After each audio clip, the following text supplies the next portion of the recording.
ఒకే ఒక్క వీడియోతో దెబ్బకు భయపడిపోయి ఇంకా మళ్ళీ దారిలోకొచ్చారనమాట. అదేంటో చెప్తాను. Welcome back to Srinetra. నేనైతే నాకు మాత్రము అరిసెలు ఆర్డర్ వచ్చాయండి. ఒక 2 కేజీస్. దాని గురించి నేను అరిసెల కోసమని రేషన్ బియ్యం తీసుకొని ఒక 3, 4 టైమ్స్ కడిగాను. ఎందుకు అంటే ఇందులో పైన చూసారా కచరా, అంటే ముందు చెరుక్కున్నా కూడా అక్కడక్కడ ఉంటుంది కదండి డస్ట్, అదనేది బయటికెళ్ళిపోతుంది.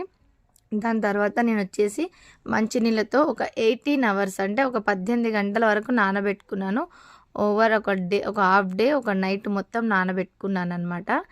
తర్వాత ఈ చిల్లులు ఉన్న జల్లెడ తీసుకున్నాను. నా దగ్గర నార్మల్ స్టీల్ జల్లెడ లేదు. అందుకని ఈ జల్లెడలో మొత్తం బియ్యాన్ని ఇందులో పెట్టుకొని దాని కింద ఒక బౌవని పెట్టుకున్నాను.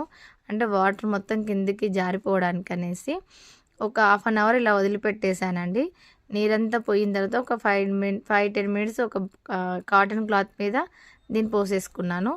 నెక్స్ట్ వచ్చేసి బెల్లం అయితే ముద్ద బెల్లమే తీసుకున్నాను.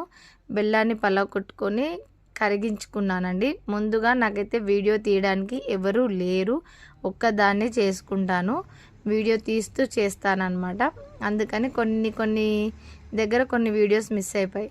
చూసారా, బెల్లం కరగబెట్టుకొని వడగట్టుకుంటే కాస్తంత కచరా అనేది వచ్చింది చూడండి. ఎందుకంటే చెరుకు బెల్లం కదా, కాస్త కచరా ఉంటుంది. 4 మిల్ మనదే కాబట్టి గ్రైండ్ నేనే చేసుకున్నాను. నెయ్యి కూడా నేనే చేసుకుంటానండి మా ఇంట్లో. తర్వాత ఇలాచీ పౌడర్ కూడా ఉంది. ఇక అరిసెలు చేసేద్దామండి. చూడండి, అరిసెలకైతే పిండి ఇలా మృదువుగా ఉండాలి, మంచి ఇలా ఒత్తుకుంటే ఇలా రావాలి అనమాట. తర్వాత కొంచెంగా నేను అరిసెలు అయితే స్టార్ట్ చేశాను. వీడియో తీయడానికి ఎవరు లేరు, కానీ ఈ వీడియో క్లిప్ మాత్రం మా పాప తీసింది. ముందుగా చెప్పాను కదా, నేను మిక్చర్ వీడియో పెట్టాను కదండి, దానికి ఆ వీడియో చూసిన తను వెంటనే నాకు కాల్ చేసి, అలా ఏం కాదు మేడం, కొంచెం ఏదో ప్రాబ్లం ఉండి తీసుకోలేదు అని చెప్పి మళ్ళీ కొరియర్ చేయించుకుంది అనమాట.